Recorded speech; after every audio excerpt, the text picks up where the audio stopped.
All right, this is Mike Long. This is another exciting Amazon Q&A. This one is our Halloween edition. No tricks, all treats. And we'll just say the Lord's Prayer and we'll get started. Our Father, who art in heaven, hallowed be thy name. Thy kingdom come, thy will be done on earth as it is in heaven.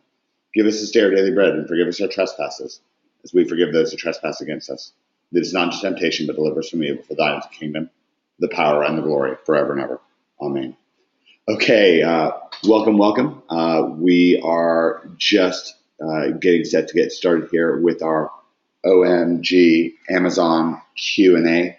We're about to be joined by Liz. A little bit of an unusual situation because Liz is actually doing this webinar from my place, which is exciting. So she's off in another room and she's busy getting her computer up and connected. So we'll have her on shortly, and that's gonna be exciting. Liz is actually back. I just sent out an email dispatch about this because Liz is just back from China, and it's actually her fourth. We're so unbelievably fortunate because Liz is getting back from not one, not two, not three, but her fourth trip to China, and this year, her fourth trip, not ever, but actually her fourth trip this year alone. And Liz, I see you come on with us. I was just bragging about you. Four trips to China, and a couple news items to get to. I just sent out an email dispatch. A couple things that kind of tickled me as we gear up and get ready to not just answer questions, but also to maybe cover some points. Once again, today's a holiday day. Today's Halloween. So are you having a happy Halloween there, Liz? Yeah, can you hear me? I can hear you great. I can hear you great. I'm having an awesome Halloween.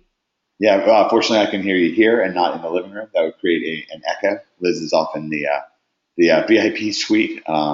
So Liz, but seriously, four trips to China in 2015. Yeah, it's China. I love China. What can I say about it? It's a lot of fun when you kind of have it mapped out. Yeah, I like that phrase, mapped out. So now, when you went to China, your first trip in 2015, just to kind of map this out. Speaking of which, for people, your first trip was in January, and that was overall. Was that your second trip to China overall ever, or was that the third or fourth? No, it was already like my third. I might have say maybe even my fourth, because I Hmm. think I went to China last year 3 times. Oh wow, wow. So now, what can you give people a sense of why? Because you're doing something right. I actually mentioned. I hope you don't mind, but I actually mentioned in my dispatch because I brought up Ira's earnings report, and she sold out of all of her Halloween bundles and so on. Things that she put together for Halloween. She sold through all of them, just like she sold through her back to school stuff, and she was heaping praise on you and Ty, of course. But you've really been telling people all along about the importance of this seasonal stuff. And so we were at the bank, and you got almost like the fifth degree from the teller. It was like he wanted to sign up with you for something. He I guess wanted to sign up for OMG because your Halloween payments start dropping in to your Amazon account, and he couldn't count all the zeros.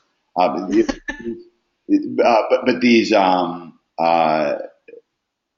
these seasons, again, we kind of harp on this stuff, but I think that it's almost the kind of thing that that people can miss out on. And one of the things that you did during that, I think it was either during the July, especially during the July, you actually had quite a bit of focus into your, Amazon prep, not just for Q4, but even for Halloween. So you're kind of thinking a couple chess moves ahead.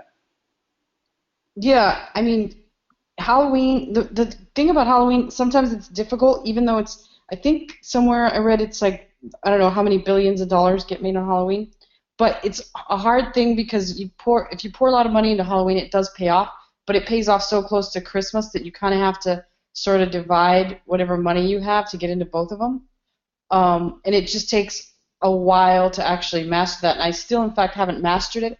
A lot of times it's just knowing the history of what sold before and then trying to figure out what could potentially sell this year. But it's always sort of a guessing game, and it just gets better with experience. But I feel like, for the most part, the experience is the only thing that can sort of help you figure out what might sell. But it's still a bit of a gamble.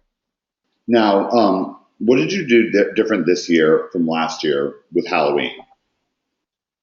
I buy a lot more for Halloween because I'm so confident in just the holiday in general and the seasonal items. So I put a lot of extra money into Halloween, and again, like it created some ways like a cash flow situation with Christmas because again, Christmas is another big holiday.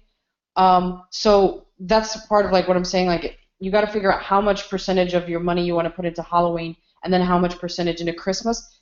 Because when you're importing from China, the stuff that you get for Halloween is, I mean, stuff that you get for Christmas should have already been ordered as of June or July, usually the end of June. So, so now, when you do have, this kind of begs the question because if somebody's, we did the wonderful, Q4 event at the beginning of this month, to really start off Q4 with a bang. And I want, again, I want to thank you and John Gill for putting together helping us put together a really spectacular event because you guys were so busy getting ready to head off to your just unbelievably successful China mastermind. And I want to brag on that for a couple minutes here because there's some teachable moments there. I myself personally, you'd be surprised at how much of a challenge it can be to put together an intense money getting mastermind. Even if you were to do it in some place just easy and luxurious and wonderful like Miami, but to do it halfway or all the way around the world, that's really something. And you came back with just almost 24 testimonial videos where people were just through the roof. And I've heard from John Gill that you guys have even gotten some more comments in from the more camera shy or people that just didn't get a chance to get a video in. So it's really, really, people were just incredibly, incredibly happy. And so congratulations with that. I've heard comments from people personally that went to the trip where they were just completely blown away. I spoke with Tyler Davis in particular. Really gushed about it. And so once again, congratulations, and we're glad to be a part of that. But anyways, we started off this month getting ready for to help people kind of experience their first beginning of Q4 and really have a sense of it, be aware of it. You and Ty had that incredible Q4 checklist event where we went through how to get supplied, in short term and so on. One of the things that comes to mind, and that was the beginning of this month, and I think everybody really enjoyed that. Ken Dunn was on. Ken Dunn's on right now. He was in China. Ken, let me know if you have a microphone, and if you're around, I'd love to hear your comments. Anybody who happened to be at that event who wants to speak out on it, I'm curious for what people have to say. I think Sal's on here too. She was there. Let's bring Susan live. Awesome. Let's make her an organizer. Let's get Susan online. Oh, and Ken does have one.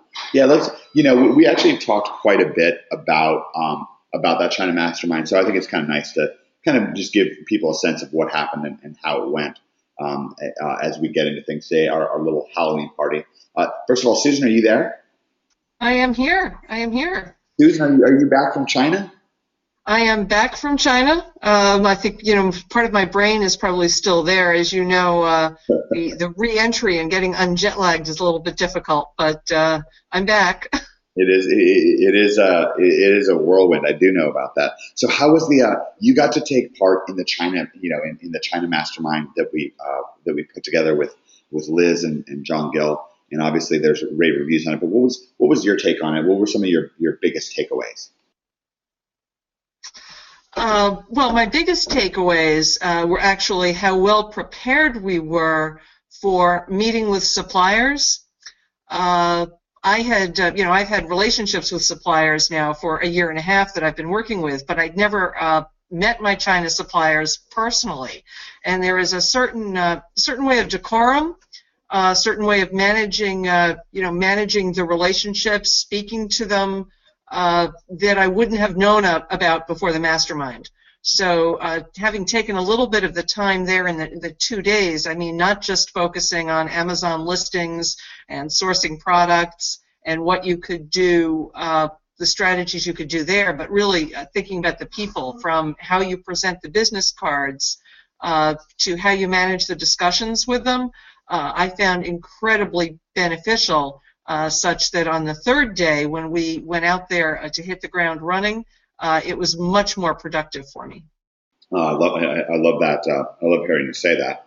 And one of the things that we always try to do is create a win-win-win with OMG. And of course, because we just wrapped up this incredible event, first of all, everybody benefited while we were letting people know about it and giving people a heads up that they were so inclined and excited to travel all the way to China with Liz and John and with everybody who helped out. You helped Susan.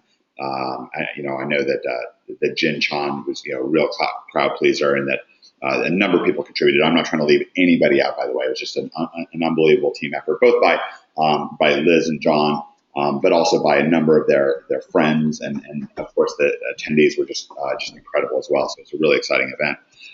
But what also turns it into kind of a win-win-win here is us reflecting back, and that then what we're able to do is extract some of the lessons and share some of the scenarios that went on while you guys were gone. And that helps, even instruct everybody at home. Like I said, when we were marketing that event, I told everybody, look, if we could just, stuff the continent or, the country of China into the OMG Amazon members area in a way where Liz could just take you by the hand and guide you through the navigations and the twists and turns and decisions that that you have to make in China. I would love to have done that, and we would have done it in a heartbeat. But of course, it's all the way over in China. And I guess maybe someday if virtual reality comes to a total, next level, you'll be able to maybe print yourself up another body in China and walk around in it or something. I don't know. Maybe somewhere in a futuristic future we can have that. But right now, what we do have is Liz taking a number of OMGers in field over to China with John Gill and showing them the ropes, helping them navigate the forks in the road. And we're getting some feedback back from some of the attendees, some of the people who were at the event. So, Susan, let me ask you this. When you say that you are better prepared, and I'm curious, Liz, for your take on this as well, what were some of the action points? What were some of the things that you did that helped you be more prepared, more confident, and help things go smoother? I think just in general, there's certain etiquette you should follow with the Chinese, and then I guess it's so strange because when you go over there, it's a lot different than when you go to a trade show in the USA, because the language barrier, their English is pretty darn good considering that they're Chinese, but at the same time there's certain things that we don't understand about their culture. So you sort of have to, when you kind of had the experience and you've gone through these things already and probably made a couple of mistakes, probably even offended a couple of Chinese people, you sort of understand. It almost comes off like initially if you go and you have the wrong impression that people are rude, that the Chinese are rude. But even I know John Gill was sort of after he learned some of these things from, I think Jin was a huge person that showed people a lot of stuff. I can't remember, there was somebody else, I'm not sure if it's McDowell. Michael Weir was in there. He showed quite a bit of stuff about just the etiquette in general. And there's one other person, but I can't come to my head who was actually the person that shared quite a bit. I think it might have been Carrie, that we brought another speaker, Carrie, and he really talked about how he navigated the Canton Fair.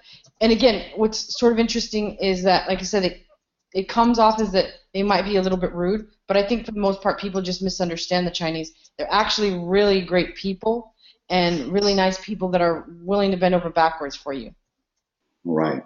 Yeah, it is kind of interesting that you can be in a situation where culturally, it's plain as day. I mean, anybody who really thought it through should kind of think of this. But when you're in China and you're tired and you've taken this long flight and so forth, and of course this could happen if you took even a long trip to a different part, necessarily quite as traumatic of a trip, but still it's there's different cultures. We know hopefully from growing up that different people communicate in different ways, and certainly when you go overseas and there's a language barrier. But Liz, somehow we all almost automatically discount or underrate how big of a difference it can be. And you can literally have somebody who's very friendly, who's very earnest, who's honest, who could help you make a lot of money. And yet, if you don't realize that there is that barrier and kind of keep reminding yourself, you can really run into problems. And one of the things that actually you mentioned, Jin Chan, who's a tremendously successful OMGer, incredible contributor. By the way, on Jin's behalf, she was one of the people who really came in and endorsed you and endorsed the whole trip, Liz. And then, what did she do? Well, she put her money where her mouth was, and she came all the way out there with you and really helped people have success as well. And anyways, when we were over there together, when I was there with you in April, one of the things that Kev helped me understand, and this goes kind of dovetails into what Susan's saying, and this also applies to really, of course, it applies in China, but it really applies worldwide. What Kevin was helping me say about that whole language barrier, he said, look, there is a language barrier and it is difficult. And so what you have to do is you have to almost start with some common ground. So what'll happen is, the typical mistaken thing that'll happen, somebody new to China, let's say they'll walk over to electronics and they'll start looking at light bulbs, and they won't know, the certifications, they won't know the nomenclature, the CE versus, what are the different kind of certifications that you need for safety in America, for sale in Canada, for sale in Europe. And it may sound like a lot, but the funny thing is, by understanding the different standards that these people are using, in their manufacture, you're at least starting to build a common ground with them. So really a background knowledge and a sense of what, for example, Liz, you've had a lot of success, for example, with beauty, and there's just a different nomenclature to a lot of the products in beauty than you'd have in automotive. Yeah, absolutely. Seeing Jin operate, I know you can ask McDowell about this. It was kind of, I'm like her friend, and I was kind of in awe at how skillful she is. It's on another level, and I think part of that comes from her background. But it's sort of watching. She was just an animal she's like the Thai of the Canton Fair. We know how Thai is retail arbitrage. Thai was even actually sourcing in China. She bought some Macau and Hong Kong mugs from Starbucks. So Thai was just going wild over there as well. But going back to Jin, just seeing her in action, I learned a lot from even her presentation. I thought it was sick. And I learned from her that I didn't even know.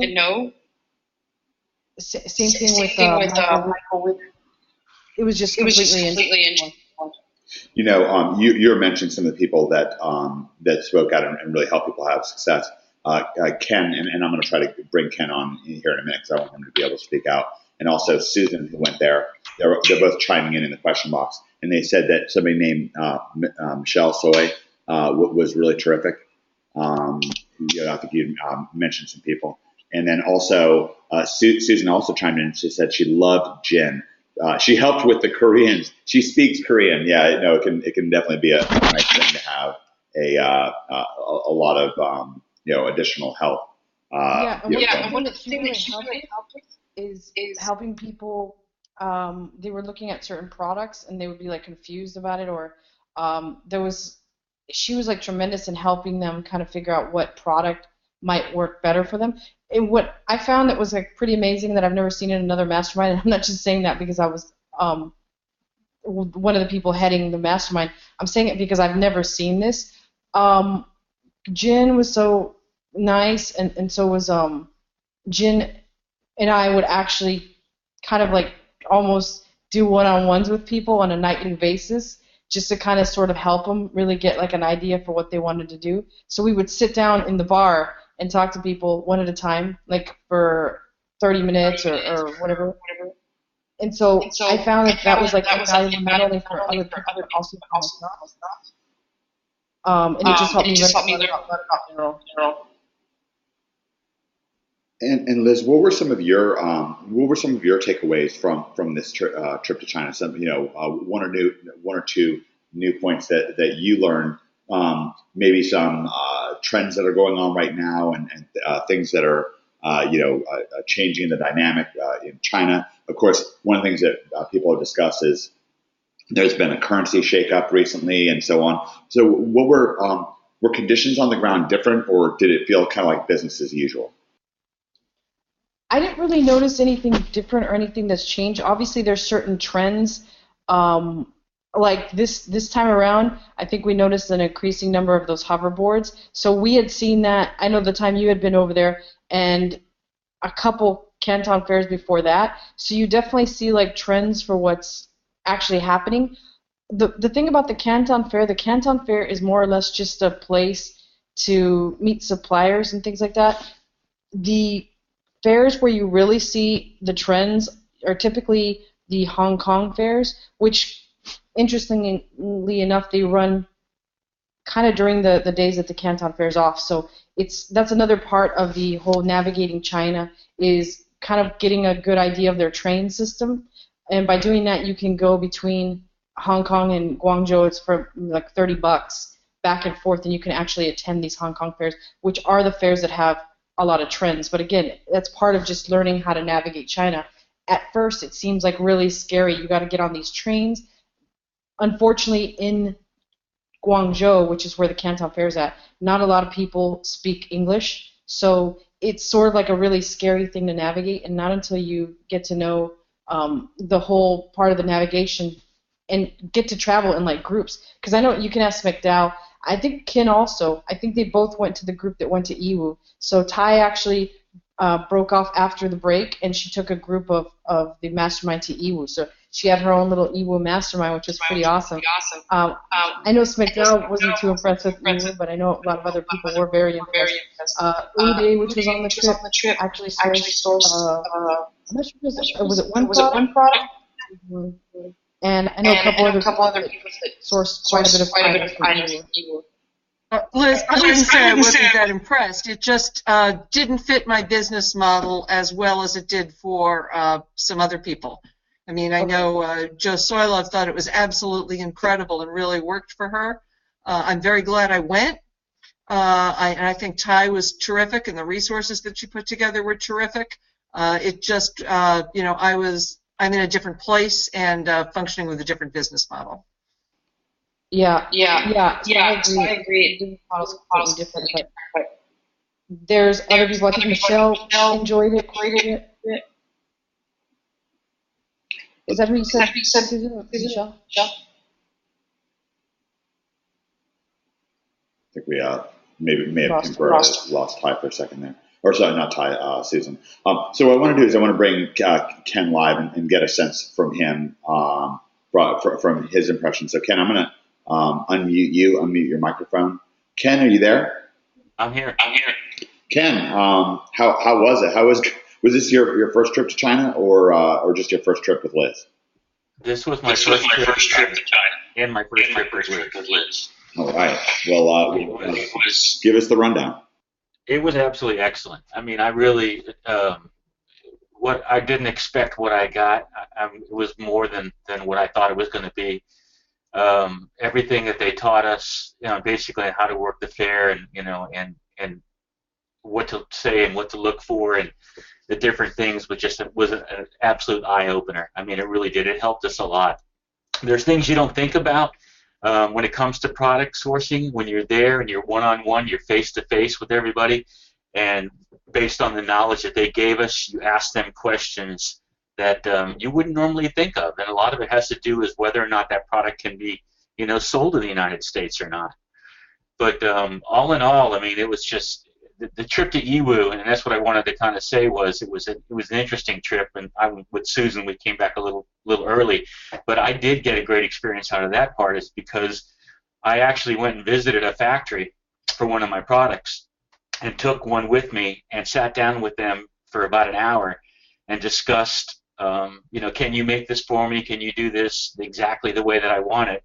And they came back and said they could, and it was a savings of almost 56% in what I was paying and what I am going to pay. A savings of 56%. That's extraordinary. Let me ask. One person, David, reported hearing a bit of an echo. That could be happening on my end. Is anybody else getting an echo? Ken, do you happen to be hearing an echo? I had a little bit of a Liz echo. A little bit of a Liz echo. I wonder if somehow that's... It's a really bad echo. I'm hearing everybody but me. Oh, that's funny. Okay, let me see. I tend to suspect that that's happening because Liz and I are doing this from the same place. There might just be enough resonant... does that change? Oh, no, never mind. It's when anybody else talks. Okay. So, I heard it with Ken as well. Huh. Okay, so basically when I'm speaking right now, we'll just a little bit try to work this out. As I'm speaking right now, do you happen to have an echo? No. No, I think it's that you've got it on you're playing it like out loud on speaker. I think that's why the echo's happening. I had to put my headphones on. Okay, great. I will get my headphones on, and we'll be able to let let me just find something here. So we'll let Ken finish the story. I'll just put things on mute. No, I mean, other than that, it was just all in all was great. I mean, John and Liz put on a fantastic, group of people, along with Mike and Carrie and Jennifer and everybody else that spoke, and it really prepared us for the unknown. I mean, it's challenging, like Liz was saying. Kind of, I think the most exciting part was mine.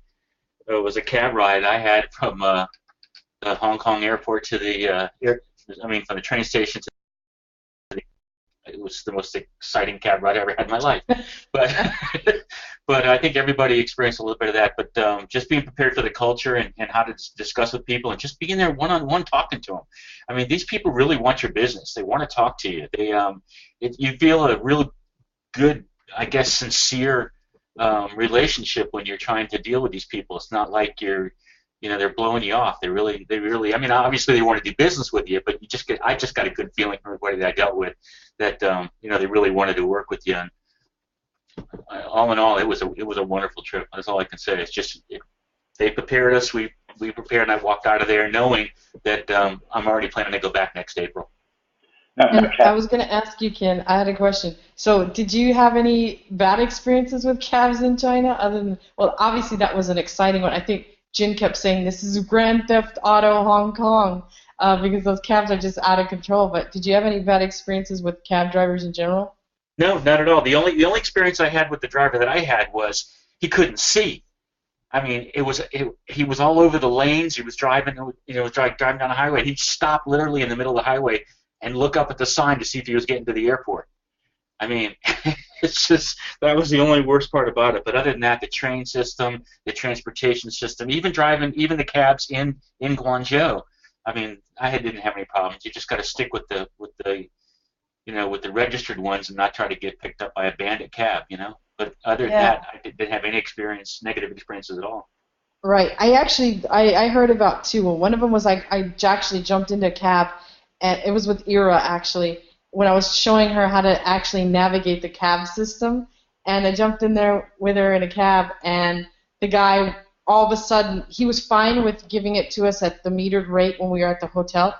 And all of a sudden, he switches off his meter, and he starts taking off, and he's like, 50 RMB. And we're like, no, we don't want to be in here. And we were, even though 50 RMB is like, what, like $9 or $8? But it's still, the point is, Mandy actually got in a cab, and the guy had agreed to give us the cab ride for 100 RMB. And when he dropped us off, because it was a two-part drop, we gave him the 100, and when he dropped her off, he wanted more money. He actually was not letting her out of the cab. so she had to start like fucking screaming at him. I'm sorry, I just cursed. And when she was screaming, she was screaming at him. He finally let her out of the cab, but it was just, that's kind of the whole thing about the cab system is you never know with these guys. They're so darn sneaky. I mean, right when you get out of the train station and the airport, they're just all over you, right? I think Ken and Susan can attest to that especially in Iwu. So I don't know how you guys did that. I think Ty had a pickup for you in Iwu, because Iwu, they will just grab your stuff and start running to their cab with your suitcases. So it's kind of like wild when you get to Iwu. Well, I mean, it was wild even in Guangzhou when I did my one brave event where I ventured off to Shenzhen by myself, taking the trains and everything. So the Solux sent a car to pick me up, and the little concierge guy comes and met me at the gate because everybody was so afraid, not knowing any Chinese, that I'd be wandering around not knowing anything. So I'm walking with a concierge from the Solux, and the cab guys are running up trying to grab the bags for a cab. I mean, we're there walking with somebody, so they have no shame at all. But pretty soon, I know they all know meter. You sit there and, the cab goes and you hand them the card where you're going and you say meter, and they'll either peel away or else they say no, no, no, or they say yes, and then after you go 2 feet, they turn around and they hold up their calculator with the number that shows the amount they want for the fare, and you generally say yes or no, or sit there and think, why am I arguing about $5? I'll just deal with it. Great. It was quite an experience, except I did almost die on the way back to the airport. I think I posted it was 31 minutes, which it takes normally about 45 or 50 minutes to get from the airport to the hotel. And on the way to my return flight, I really thought I was going to die, and it only took him 31 minutes. And it's 35 miles in distance, so figure that out. And that includes city traffic, some of those 35 miles. Anyway. Oh, wow. Let me add something, too. I want to say that the hotel that Liz and John and everybody picked, that Solux, I mean, that was, I would definitely stay there again. I mean, that was fantastic. They did a great job of really going out of their way to help us. The food was fantastic. The chef got to know us personally. He would make things for us. They even created their own menu for us at night, so we wouldn't have to pay to do the buffet, which was expensive, a little expensive for dinner. But that was great hotel, Liz. I appreciate that. That was great. I definitely would stay there again if I went back. Yeah, actually, they even did something pretty amazing. I know that the time before we had actually tried out the Solux, since we didn't have a certain blocked set number of rooms. The internet really sucked. But they even set up VPNs in everybody's room, so everybody was able to access Facebook and Google and YouTube without actually having any trouble. Whereas the times before when we'd been there, it was such a pain in the ass because we had to use a VPN, but like our own VPN, which sort of is okay, but they set up some kind of ridiculous VPN in each room.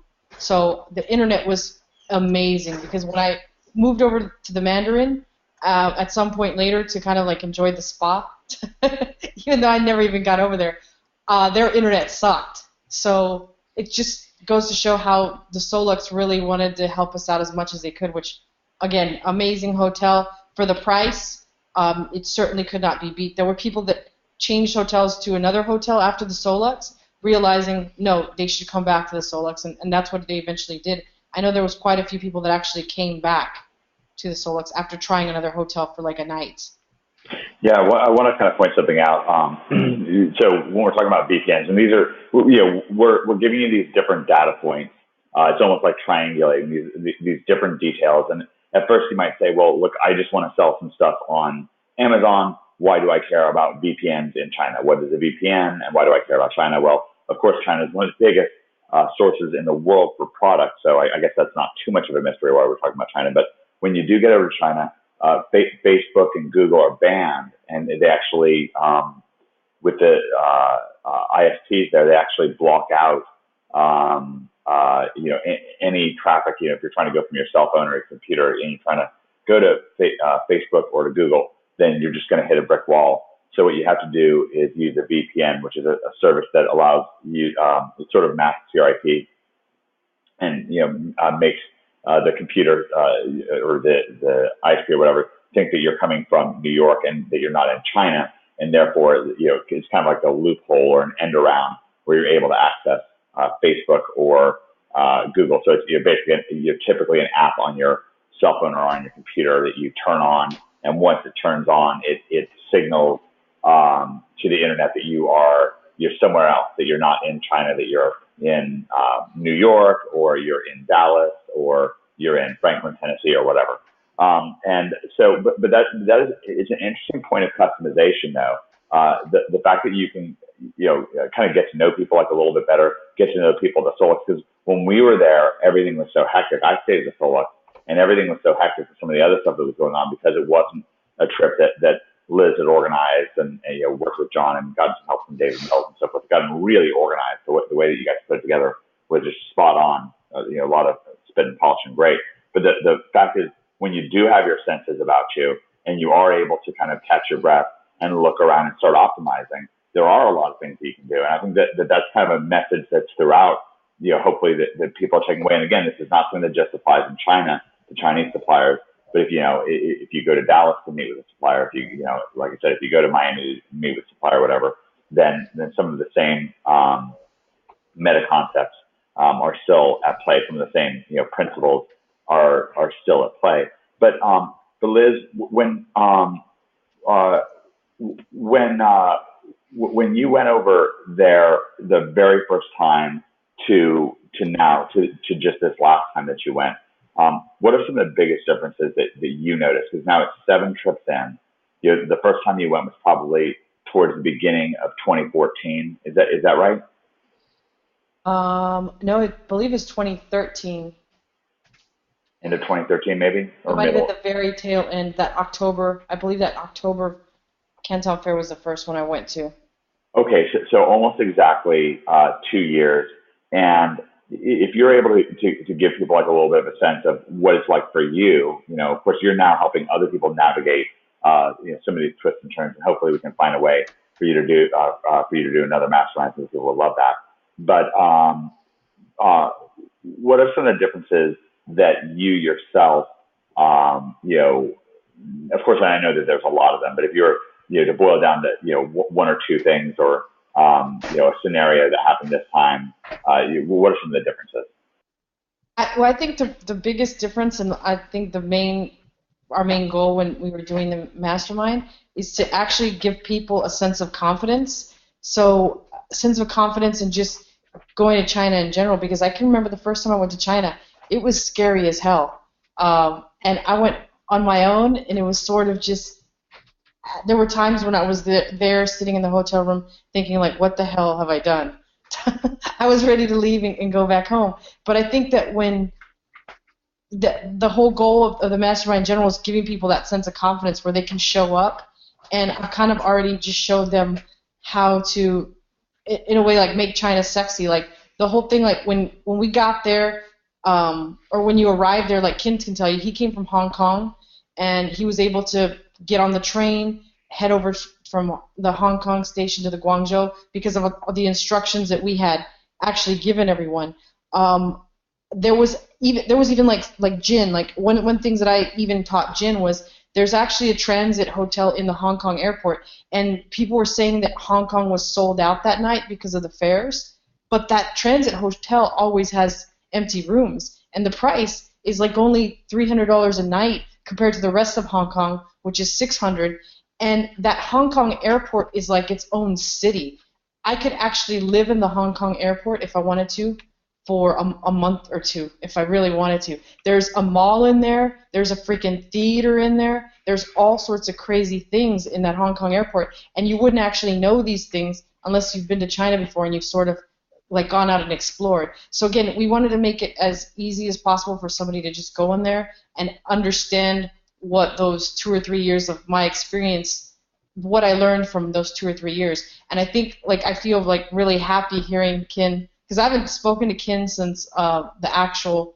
I noticed that during the actual mastermind, he was taking notes on every single person's name, and I asked him to send me all the names after, because I was gonna write a post thanking everybody, which I still haven't done. But that's the last time that I actually spoke to Ken. So I hadn't actually heard his feedback up until like right now. So I'm kind of like proud of the fact that he did all these things. He was an Iwu. He came back early. He navigated the fair, and he never once got ripped off by a taxi cab driver or had any bad experiences like that whatsoever. So kind of like that makes me proud. I feel like I did my job because of the fact that he's so excited about going next time. And not just that, he's now a veteran, and he's taken all that experience and the knowledge that we shared with him, and he can now apply it. And obviously he's done a fantastic job doing that so far. Yeah, and you guys, I mean, the time you spent with us one-on-one when we wanted to sit down and talk to you about things, that was I can't even begin to tell you the amount of value that created for everybody. Because you go to the fair, you get your ideas of what you want, you go back, you have the VPN connection like we talked about that the hotel gave us. You can kind of sort out what you want to do, narrow it down to a couple things, and then go and sit down with you guys and say, hey, what do you think?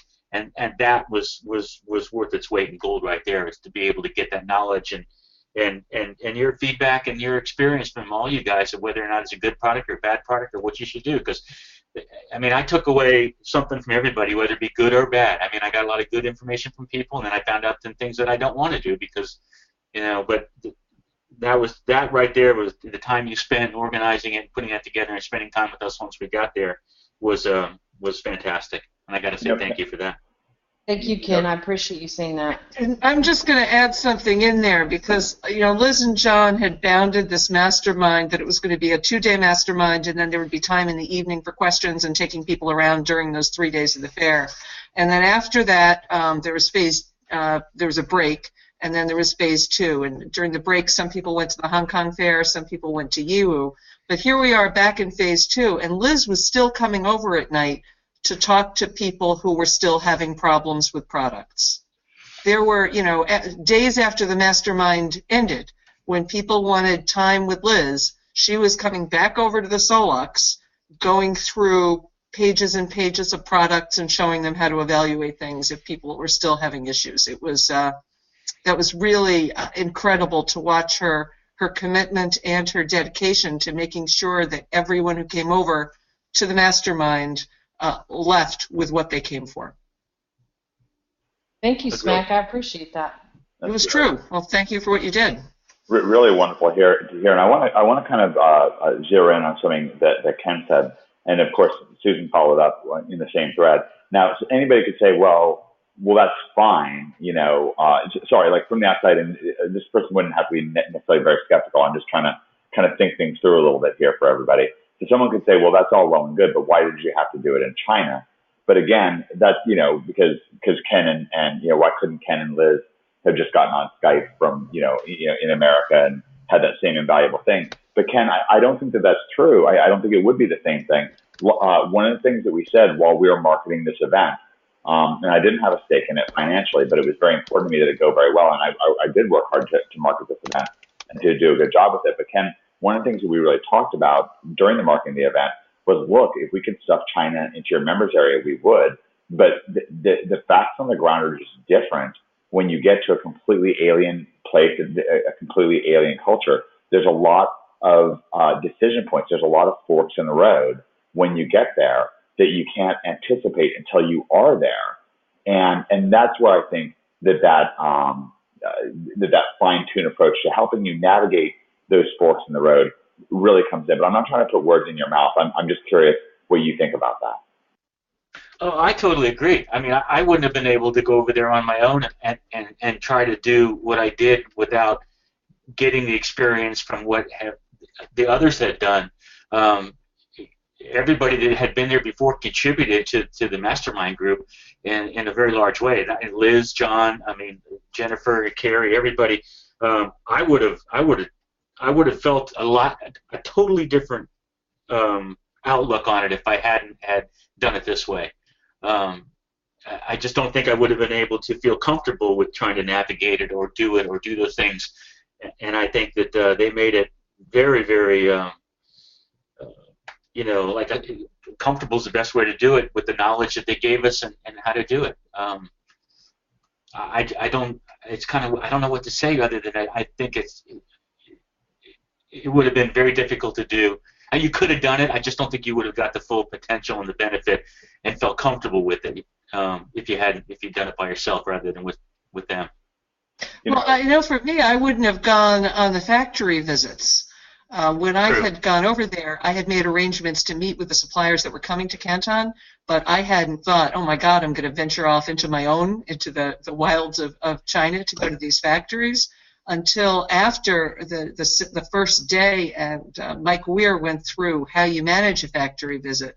And I sat there and I said, I can do this. And I sent off emails to my factories. If that had been done, I mean, I talk to Liz all the time, but if that had been done with, just talking here, it's not the same thing as you're sitting in China, you send an email, you go out, you buy the gifts you're going to give your factory people, you charter a car, and you head out there, and you go to a factory where people may not speak that much English, and you work through it with your products. And you get to have a wonderful lunch with them, too. Yeah, I actually did a wonderful lunch. I didn't have anything that I wouldn't dare not eat, but I wouldn't have gone out there and done that if I'd done that from here. I mean, Ken, when you went up to Yiwu and met with that alternate supplier for your product, that wouldn't have happened unless it had actually been. I didn't expect it to happen. When I got there, I found out that they had made arrangements to take me to a factory. So here, everybody goes off to the Yiwu. I get in a car with my interpreter and drive for 40 minutes to a factory in the middle of nowhere.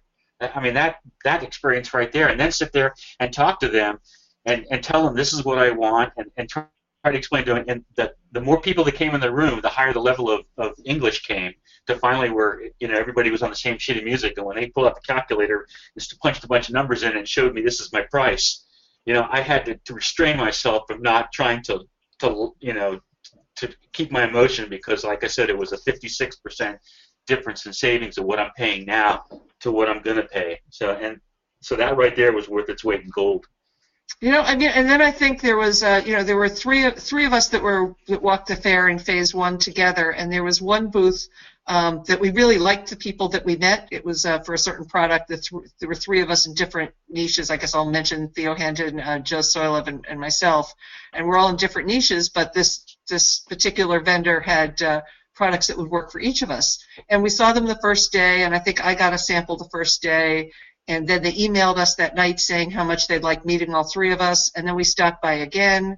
And at that point, they actually invited us to go to the factory, and Theo Handon said, gee, I'll be around, I can do that. And the last day of phase two, he went to their booth, he helped them break down their booth with their products, and they drove him from the booth back to their factory, where he found a whole bunch of things that hadn't even been there. And he called and said, I can't believe how great this factory is, and this, and the other. But it was only because we had the confidence to talk to them that this would have happened, and that wouldn't have happened remotely anywhere. I mean, can you imagine? There you are in a booth, and the people in the booth are like, we're not that far away, we'll drive you back. They're breaking down the trade show. He helped them carry their stuff out to the car. Right, and I think one of the best experiences, from one of the things that I learned is when I first went to China, I did it a certain way, and then I went to a mastermind. It was a Chinese mastermind, and I think I've told everybody about this. It was a really bad mastermind. It was probably the worst one that I've ever been to. But one of the things that the guy told us, and I know Mike laughed about this, is that you don't need an interpreter, and you certainly don't need one inside the Canton Fair, but outside of the Canton Fair, and even at the Canton Fair, if you do have that interpreter, or you take your agent or something, it's just so much better. China is so much better with a Chinese speaker. And I know we had Ellie that was there with us. Ellie was amazing. I can't say enough good things about Ellie. She's actually an OMGer, and she also she's Chinese. So there was people fighting over Ellie because it was just such a huge advantage to have her. But I know that she helped us so much. She helped us just negotiate the hotel and all that good stuff, and it was totally amazing. It was such a huge advantage having Ellie there on hand to help people out, and she came through just really, really huge. I want to give people a sense of things, and this is, we didn't particularly plan on this Q&A to work out this way to really be so focused, although I guess it's natural and makes sense with Liz just coming straight back from China. I think this has been and continues to be incredibly valuable. So I want to thank everybody who's already come on. And I want to give a sense for our home audience. It's not that you go out to in that great movie, great classic movie from when I was a kid, Raiders of the Lost Ark. That's Harrison Ford is Indiana Jones, and he goes into this temple, this old ancient tomb or whatever, and there's all these traps, and a boulder comes flying at his head, and all kinds of crazy calamities going on. Somebody who's listening right now might get the mistaken impression as they hear about taxi cab drivers and all this crazy stuff with VPNs and some of the challenges with language and so forth. But what's interesting, Liz, is in a lot of ways we're boiling it down. It's more that there are a few key things that really will screw you up if you don't deal with them ahead of time.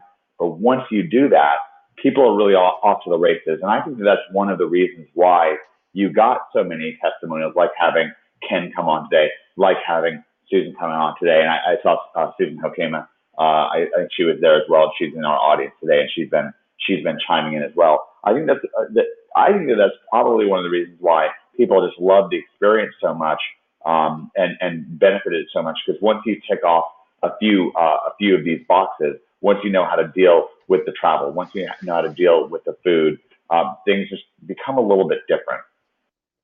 Yeah, and even from the sense of just like product selection, I know Susan Hokama, she was having a bit of a difficult time there finding a product, and Jen just had gotten so she talked to her so much that she took her out on the floor and found her a product, and kind of showed her what she needed to be looking for, which was something that kind of blew me away, because Jen was just there to help people. So at the end of the day, she had gotten so close because we really tried to make it so we kind of grew really close. We had a lot of group activities. We had a really good time every evening. There was a group of us that would hang out night after night, and then we would hang out at 2 different spots, so you kind of had a choice. But because of that, we kind of became really good friends with everybody, and we sort of managed to get to know them really well, and you almost felt like you had to help do anything you possibly could to help them succeed and or find a product. So I know that Jen actually helped her with a Korean supplier. So Jen went over there and helped her and spoke to them in Korean and found out all the details for her. And now she's got this really great product that is something phenomenal. And it's the only way she could have been able to do that is with Jen, because Jen knows Korean. So that's there was quite a bit of Korean suppliers over there, and it's just a huge advantage. One of the things that we had Dana Derricks on to help beef up and even improve even more our training on really turning our Amazon pages into even better converting Amazon pages, because that's something you wanted us to do, Liz. You wanted us to have Dana on, and we had him on, and it was really great. One of the things that was brought up during that interview with Dana is that he really always tries to put a story into the listing, as to how that product was sourced or where the idea of it came from or whatever. But Ken, when I was listening to you, some of the twists and turns that you went through, and now some of the advantages that you have, even if you don't wind up writing it into your Amazon listing and this and that, don't you think that your business is more seasoned now, and that's going to come across to to potential customers, or even to new potential suppliers that you might deal with, or potential you could do Amazon client consulting where you help other people with their Amazon listings? I know, again, this is a little bit of a leading question, but it's hard to imagine for me that you don't feel seasoned now, even though you've only been to China once. Absolutely. I mean, it's I don't know how to explain it. I mean, yeah, it gives you so much confidence in knowing what I can do and I mean, more confident. I was confident what I could do and how I was going to do it, and I know that this business works. But it just gave me the more confidence to knowing that I can grow it, I can scale it, and I can branch off into different areas because I know there's no problem with conquering, the sourcing or the listings. And I'm a big believer in Dana. I've had Dana's both books, and I believe in that with listing. But everything, the whole picture is just. It's a bigger picture for me now that I've gone and done this because I realize, and John Gill said something to me from the very beginning. He goes, you're going to be surprised how much of a game changer this is going to be for you. He says, I guarantee it. And he was absolutely right. I mean, just the mental difference and the challenges and the confidence that you get from this is basically a big game changer. Well, Ken, the inverse of what I just said about the Raiders of the Lost Ark thing, right? Because the funny thing is, like I was that thought of the boulder rolling, the iconic scene in Raiders of the Lost Ark where a gigantic boulder is rolling at Indiana Jones and he has to jump out of the way or whatever. Susan, when you were talking about that crazy suicidal taxi ride, it did make me think a little bit about that's kind of where that idea popped into my head. And Susan and also Ken as well, I'm just curious for this. Because one of our philosophies at OMG is it's not that we're trying to it's not like we don't try to go into places that are quote unquote easy. We want to have some barriers to entry. We want it to be, because if you go into something where everybody else is doing it, you're not really going to have an advantage. But the funny thing is now, again, both for Ken and for Susan, of course, Liz can comment on this if she wants as well.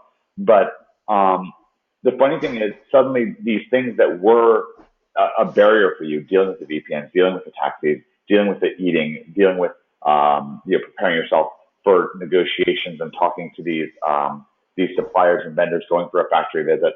Now, it's almost like the harder it was, the better, because now people who don't have OMG, who didn't have that experience, who don't have, or who aren't at least here today, you're just getting a wonderful richness, of these details, kind of a montage straight from you guys. Is it kind of a good feeling knowing that you're, again, kind of to hammer on the idea of business being seasoned? I know this can kind of seem leading to people, but clearly these folks are, it's not like I'm having to pry a testimonial out of somebody who doesn't really feel like something good happened. Clearly Susan and Ken are over the moon about their experience there. So to go a little bit deeper into the idea of your business being more seasoned now, the fact is, this time, by you doing this, your business is going to better serve customers. Like you said, you're going to be more profitable now. You're going to be, have a better product that you want. You have more ability to add more products that you want. You have more options open. I mean, don't you just have a more valuable Amazon business at this point? Well, absolutely, Mike. For example, one of my core products, when I went and visited their booth, I found out they're making some technological changes that aren't in their catalog yet. And therefore, I can, if I had waited until that came in the catalog and my representative, had said, gee, do you want to upgrade or change your product? If they would have even done that for me, because I wasn't necessarily on their radar as a real serious player. But my products, for about the same cost, next order around, are going to introduce next generation technology that I wouldn't have learned about if I were here. There are also products that existing suppliers that I work with have that aren't featured in their catalog, that if I hadn't gone to the factory, I wouldn't realize what they could do, that then I could bring to my customers. And then there was actually another product that I was looking to source that when I was meeting with a supplier that I had gotten to know by visiting them several times at the fair, they said, gee, they have a third generation of this coming out, and they had a prototype delivered to the factory that they weren't showing at the fair. They brought it the last day of the fair. I got to see it, and they said right now the only person that they're talking about selling it through is Home Shopping Network, but they'd be interested in doing a deal with me. Nobody else would have seen it because they weren't talking talking to them, except that I was there and developed a relationship. These things are all huge in terms of me as a business, and none of them would have happened without this mastermind and without doing it in China. You just can't do something like this remotely through video courses. You need to be there and experience to take advantage of all of the opportunities. Well, the best thing about that, Susan, I want to hear if Ken has anything to add on, or Liz. But the best thing about that, again, the way that we've structured OMG is what a win-win-win this is for everybody. Because somebody sitting at home might say, well, what about me? I wasn't able to make it, or, I might not be able to go again until April or whatever. But actually, this is all great news for anybody who's sitting here at home. Like, everyone in OMG right now is benefiting. This is such a win-win-win. And the reason why is, A, more of the Chinese landscape right now. You're getting such richness, such full scenarios from people who just had their boots on the ground in China. Liz has gone boots on the ground in China 4 times this year, and she brings back every last scrap that she can that we can put in the OMG members area and that we can infuse into these Q&As. We get it in there. Whatever we can do, we get it in there. It's no holds barred. It's very, very exciting. But, again, we can't stuff China into the OMG members area. So you guys are almost like heroes going out there and bringing back, this richness of experience and the success inside of OMG and helping amplify things and helping people understand even better. So I want to thank you, Susan, for coming in and chiming in on this stuff, because I think it also helps people who are home. And also, the funny thing is, if you're dealing with American distributors, you just keep all this stuff in mind, because well, hey, there's some of the advantages of dealing with an American manufacturer. I said distributor, I should have meant manufacturer. If you're dealing with American manufacturers, or if you're dealing with manufacturers from another country, a lot of these same lessons apply in different ways, or it can apply almost by the inverse. So if you do have these challenges dealing with China, then that makes American manufacturer all the more valuable, and so on. So people are really getting a lot of insights and a lot of details. And I know that some of this is like a broad array of things, but Ken, what are some differences that you think are going to be reflected in your day-to-day business, having had this experience, if any? And that's kind of a broad question, so I may be kind of putting you on the spot. I hope I'm not. Yeah, you sort of are, because I'm just I'm just now getting back and getting it all digested and trying to go through all the information and everything like that. But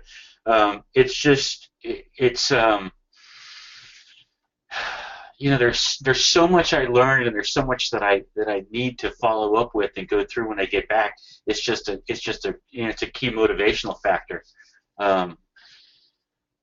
So do you feel more motivated? Do you feel like you have more energy for your Q4 moves here? Absolutely. Yeah, absolutely. I mean, I don't think I have enough time in the day, literally to try to get everything done that I need to do to continue to move on, because I'm still evaluating products. I'm still looking at, going through the whole preliminary dissection of everything, the way that Liz and John taught on how to do it. So it's great to go there, and the experience, like I said, is remarkable right there. But then to be able to, come back with all the knowledge that you have and how to pick the right product. That's another thing. You can source a lot of products, but picking the right one and making sure there's the right thing is the way they taught it is a whole new way of looking at things, and that's going to take time. So it's just there's not enough time in the day for, like I said, for me to try to continue to do. But it is highly motivational, and it's just a great confidence builder knowing that that what we did and all of us, like I said, it learned something from it. It's going to be great. It really is. I'm so excited just to move forward from here. I really appreciate you being such a good sport about that, because I knew that was a hard question, but something really great came out of it. And so I really, really appreciate that. And I knew it was a hard ball. Of course, it's not like it wasn't a gotcha question. I'm not, CNBC or whatever. But a little debate joke there. But Yeah, and I don't mean to sound like I'm repeating myself over and over, but I just can't get over, how it's hard for me to explain. And I think, Susan and Liz have kind of hit on the same thing, but it's just it's hard to really explain what a difference it was, unless you go there and experience it yourself. I love that. Now, Liz, like I said, Ken really touched on something that you brought up as being important. So I'm kind of glad I threw that kind of hardball question because Ken wound up really bringing up a great point.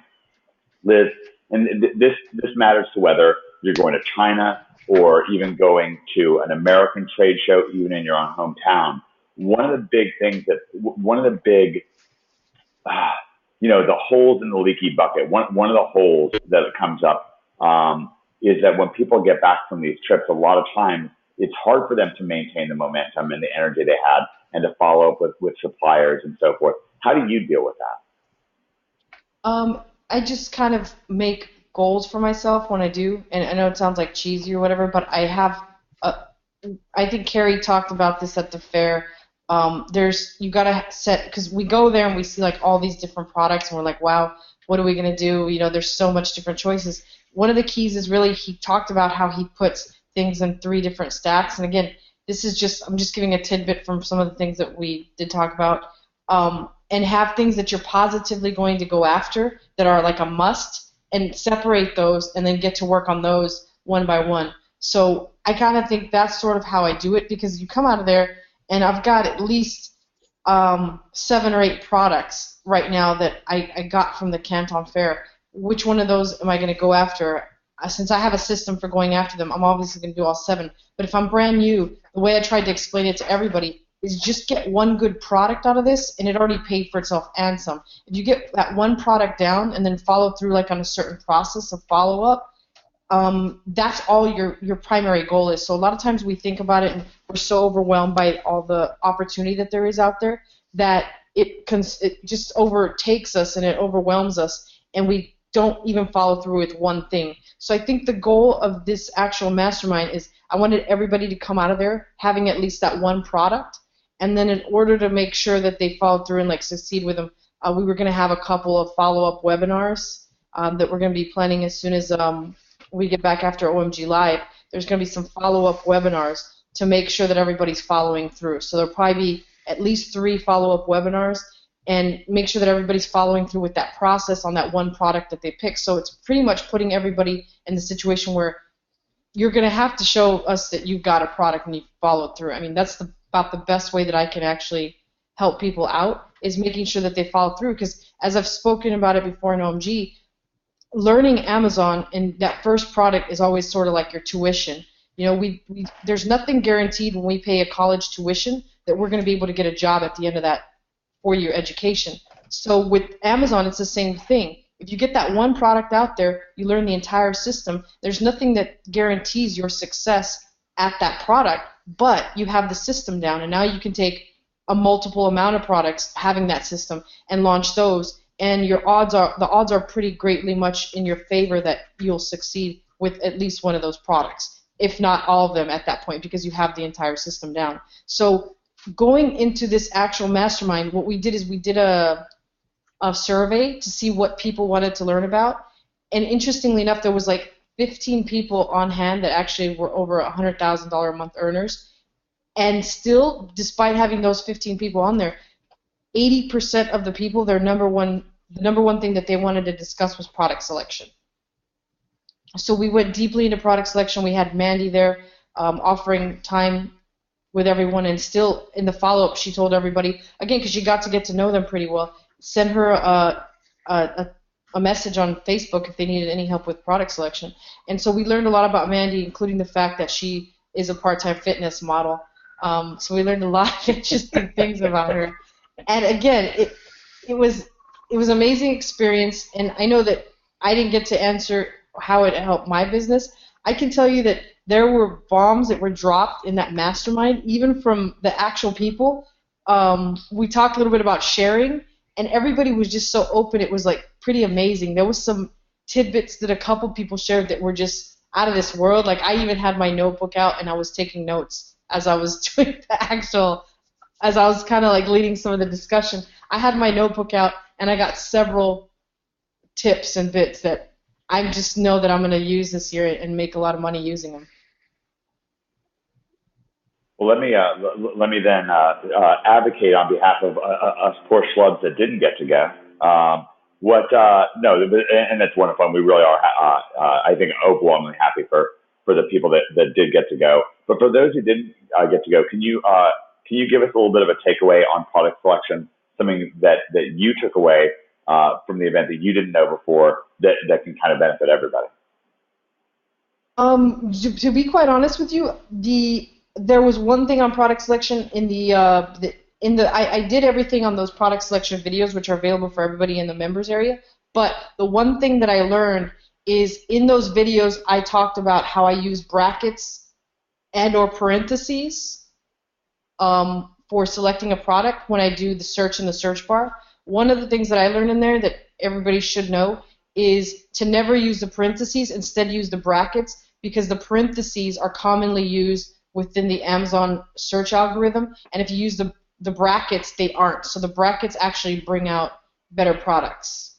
Oh wow! So we'll have to go in and identify that spot in the OMG members area. We'll find that video and put that underneath there. That's actually quite a use good thing. Brackets. Yeah, it is, and that's one of the things that was brought. Like I think Carrie was the one that showed me, like, because I told everybody there I use brackets and/or parentheses, and he's like, no, you just got to use brackets because parentheses are all over the listing, so you're going to get some incorrect information when you come back, and sure enough, it made a pretty big difference. So he kind of gave me that tip, and like I said, that was one of many. I learned a lot from Carrie. I learned a lot from Daniel. I learned a lot from pretty much each and every one of the people that were there.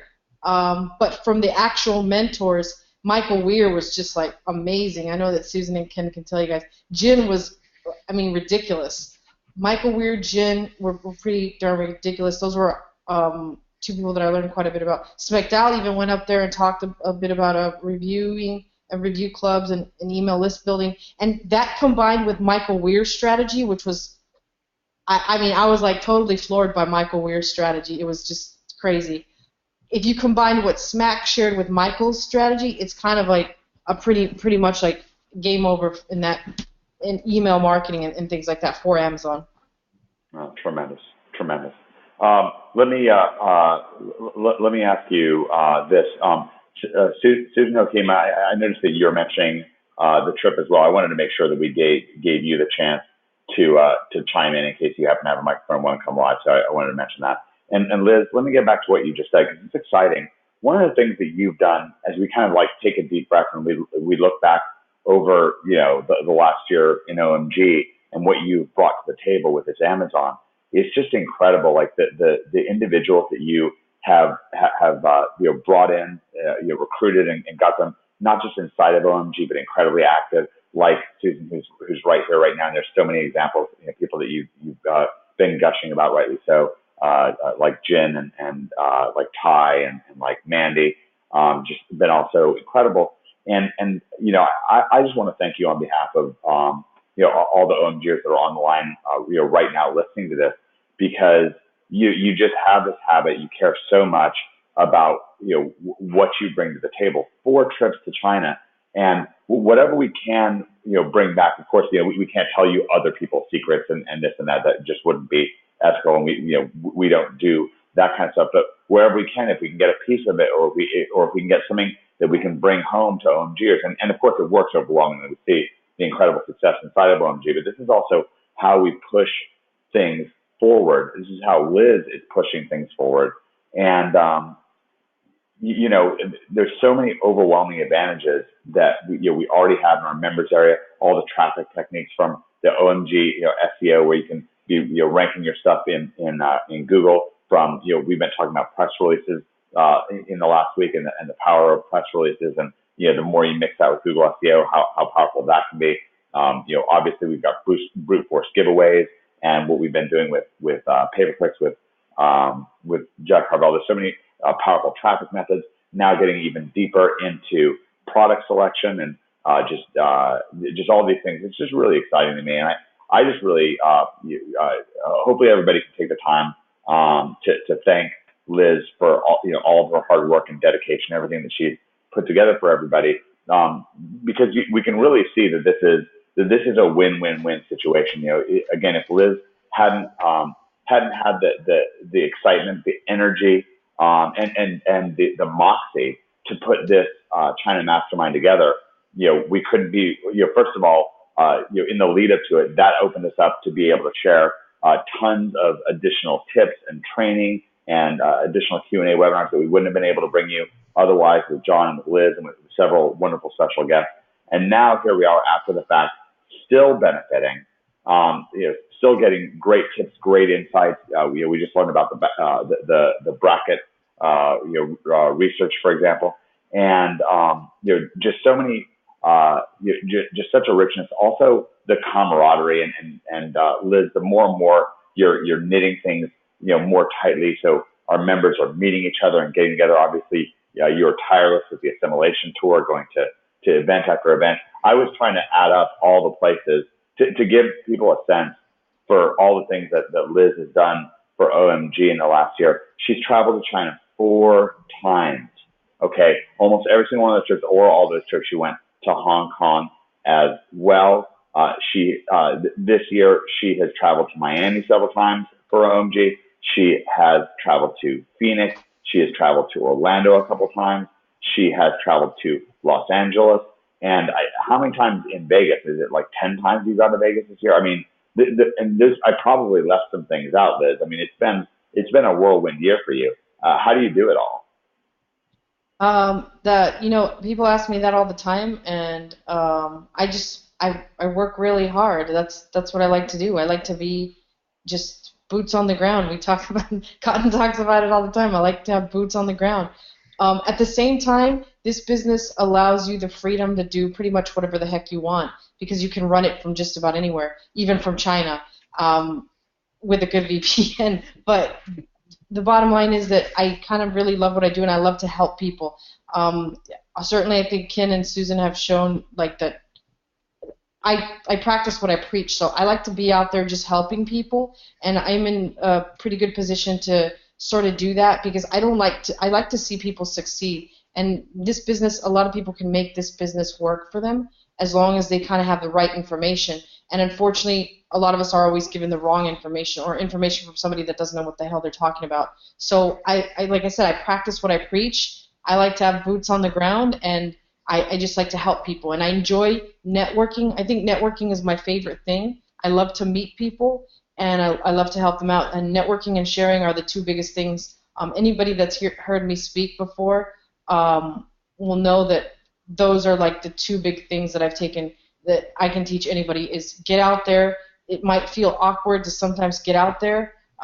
Ken and Susan can tell you, I talked about this at the beginning of the mastermind. It sometimes feels awkward to just get out there and meet new people, especially in these sort of settings. We're almost intimidated by other people, and we can be intimidated by somebody that's had a great amount of success. But really, at the end of the day, we're all just people, and we like to interact with other people. And by getting out there and meeting people, kind of like the chance that everybody's going to have at OMG Live to get out there and meet some people, it feels sometimes awkward. We'd rather just go into our hotel room and go to sleep.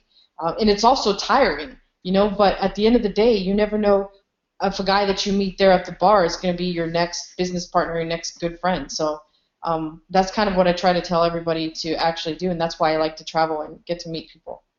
Well, Liz, one of the things I was talking about a lot while you and John were and everybody else was in China, we were doing our incredible Q4 event with all of our checklists and everything that went on. One of the things I think I was able to explain to people, and because somebody could say, well, geez, Liz, aren't you already successful? Why would you have to travel so much? Well, first of all, Liz is kind of doing it for you. So that's one of the things to really recognize. It's one of the reasons why I'm so thankful to her.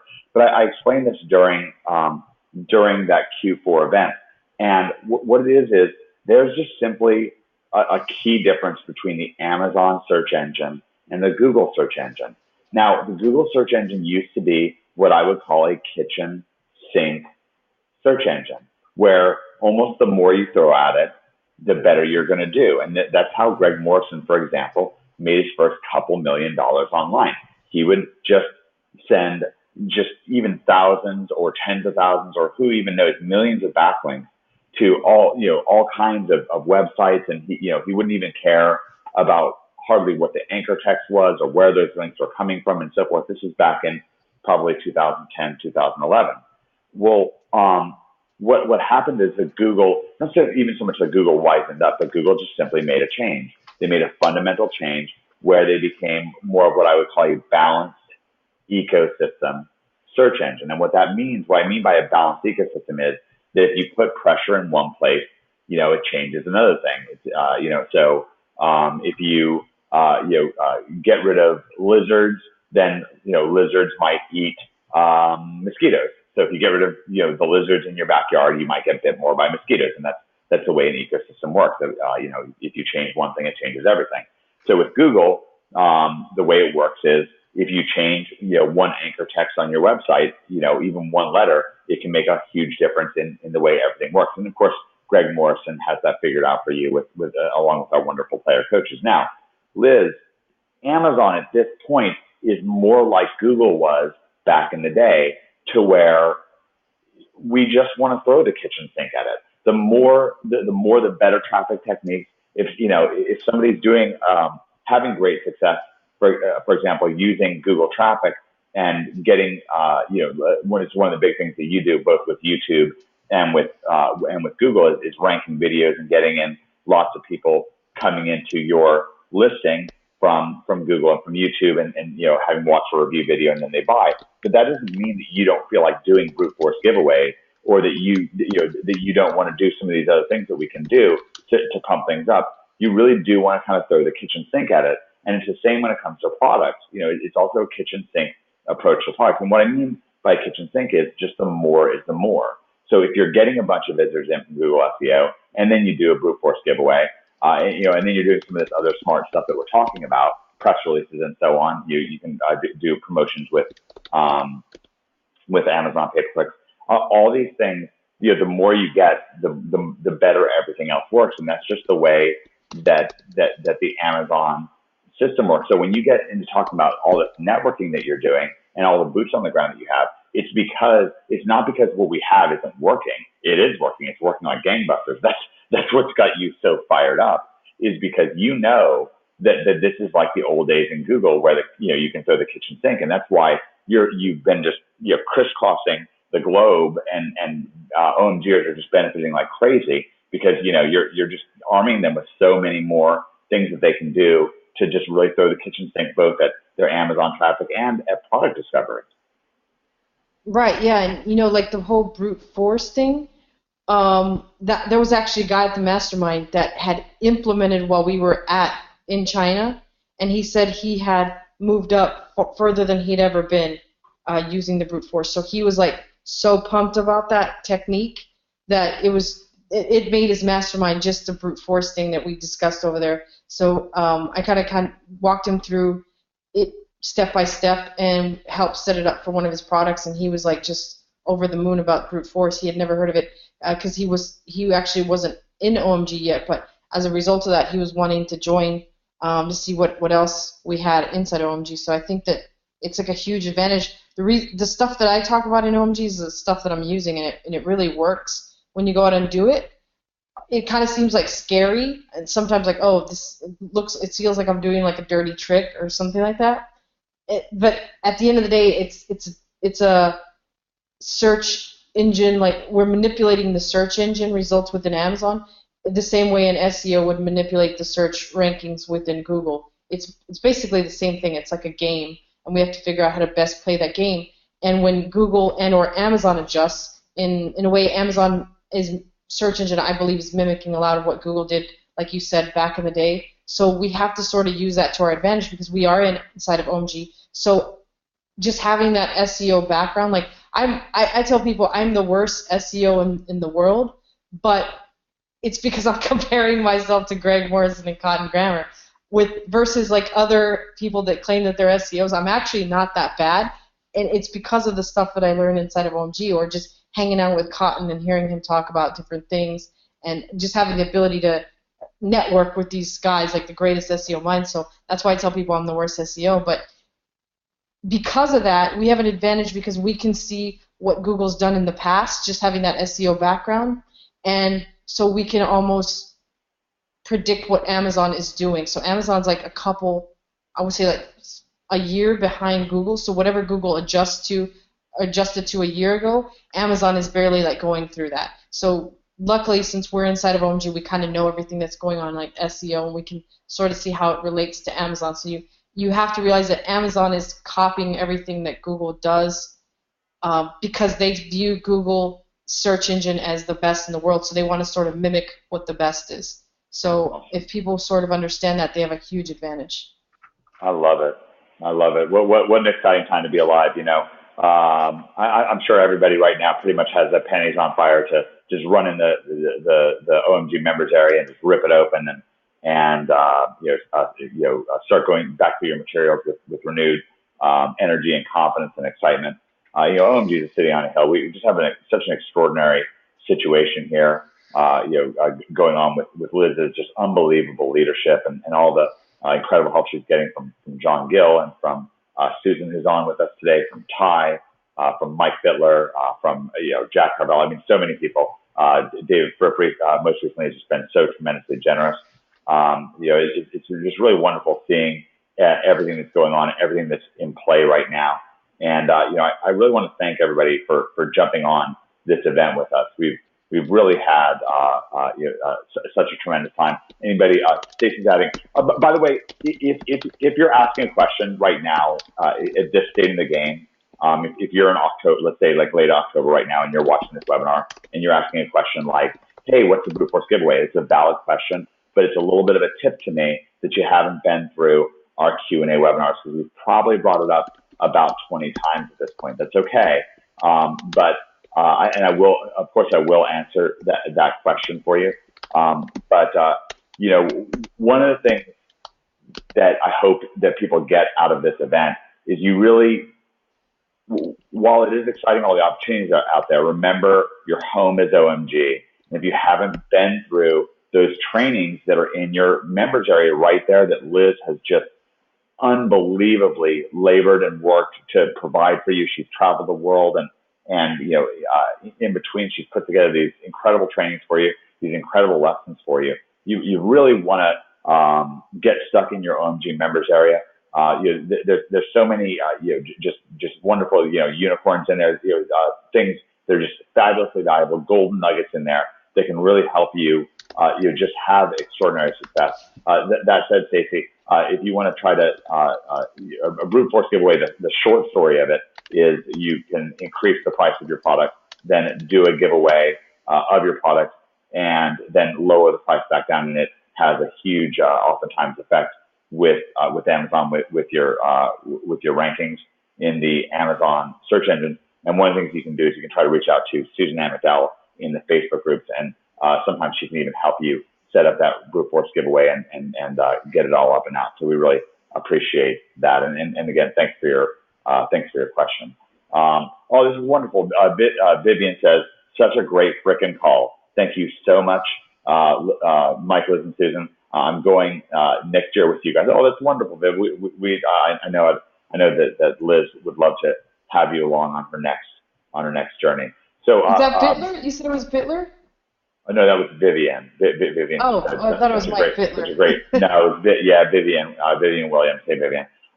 Okay, great. Well, Susan and Ken, thank you so much for jumping on. You guys really brought things to life on this event. Well, appreciate that, Mike.